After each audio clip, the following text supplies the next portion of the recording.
Hi everybody, this is Ian from Lean Media, and I'm going to be creating a variant for a digital product on Shopify. If this video helps, please take a moment to like it and follow me, and let's get started.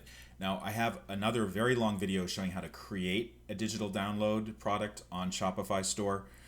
This time, I'm going to take that particular listing and I'm going to add a variation of it, because basically what I do is I have two variations of this particular digital product, different font sizes, and I just want to add the second type to this existing listing. Here's what the existing listing looks like.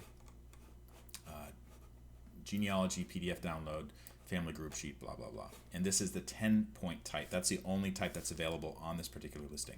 The listing's not live, by the way. It's still in draft status, but this is preview mode. So I'm going to go to this listing, and I'm going to scroll down. And basically, where it says variants, add options like size or color, I'm going to add a new product. In this, it's basically the same product, different font size. It's a different file, but I need to add a variant within the existing listing. And basically what it does is, all right, I'm going to do size, option values. So this is where you put in like small, medium, large, XL, XXL. So I'm going to do 10 point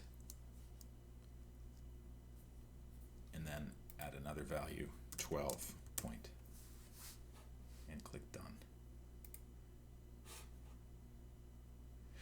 And actually, maybe what I should do, actually, no, I'm not going to do that. So these are 10-point Helvetica. I'm going to have a different font later on, but I don't feel like adding that now. So let's just keep it at 10 and 12 to make things simpler. Interestingly, it took for the 10-point Helvetica, it has a skew already. For the next one, for the 12-point, it created another skew, just moving up the number by one, but I don't want FGSH11. That stands for Family Group Sheet Helvetica 11. I want it to be Family Group Sheet Helvetica 12 because that's the actual size. Price is the same. Okay, harmonized system code, I'm not going to get into that right now, but that's actually more of an issue for physical products that you're importing and exporting. So this is a digital product. I don't need to worry about that right now. So I have the two variations of this particular product based on the size, and I am going to edit the first one. Okay, that's all set. All right, I'm going to click Save. Now what I need to do is I actually need to edit both of them. I don't want to open the bulk editor, I just want to open the real editor. Okay, add image, that's what I want to do. Alright, so for the 10-point, I want this one. Okay. For the 12-point, oops, it's not going to let me do it. Add image. So I have it ready. Let's get rid of that. That's actually, I want to go to the marketing. Let's get rid of that too. Okay. So I have a Canva 12-point. This is it right here. I'm going to drag it over. And I explained this in the other video about creating a digital download on Shopify. Always have your assets all ready. Because if you hit the Shopify edit page and they're saying, oh, add an image for this particular variant, and you don't have it ready, it's going to take like at least a half an hour, maybe even days to prepare the image if you're using a designer. I use Canva to do it, but it would still take me probably 20 minutes to get the image ready. So I've already prepared my image. This is it right here. Select it and click Done.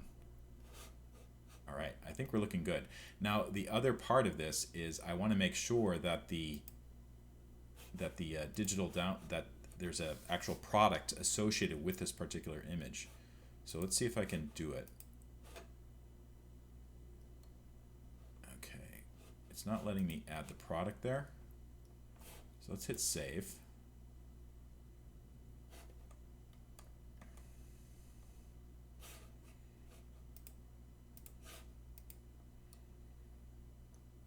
Okay. Let's add another digital file. Oh, good. So actually, let's go. Actually, I want to show you what I just did there. Okay. So even though I already added a digital file for this product for the 10-point variation, when I created a new variant for this product, it looks like it got rid of that particular digital product, and now it's asking me to associate both of the variants with their respective products. So it's basically I have to upload the product again. I'm glad I checked that out, because if I didn't know that, I would be, I would maybe have a product that's available on Shopify, but it's not downloading for my customers, which would be bad. So to add the digital file itself for each of the variants, go to More Actions, Add Digital File. Okay. So this is the existing one. Let's actually see. All right, it doesn't even have anything there, so I have to add it. So let's go here. It's not in the marketing folder, it's in here. So this is the 10-point version. So I'm just going to drag it over.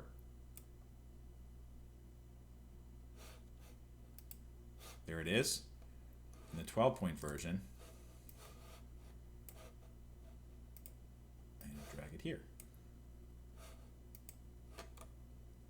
And there they are. So these products, I now have one product associated with each variant. As I explained in the other video, when you're creating a digital download on Shopify, I do not recommend having more than one file associated with each product you're selling, whether it's a standalone digital download with just one variant or a digital download with multiple variants. And what I'm saying here is each variant, one digital file. The reason why, if you add more than one digital file to any product, any digital product on Shopify, if there's more than one digital file, so let's say that I add an instruction sheet and then I add the product itself, the PDF or whatever it is, Shopify will combine those two products into a zip file.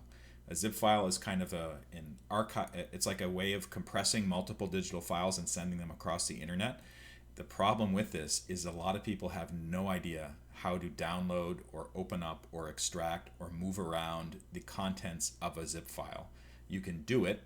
It just requires some familiarity with using like the File Explorer in Windows or Mac what's it called, the Finder, and a lot of people just don't know how to do it. I don't blame them. It's just it's a complicated little extra step. So what I do recommend, if you are selling digital stuff on Shopify, for each variant, one file, only one file. So that means when people purchase something and they get the download, it'll just be a PDF showing up in their download folder, and most people know how to deal with that.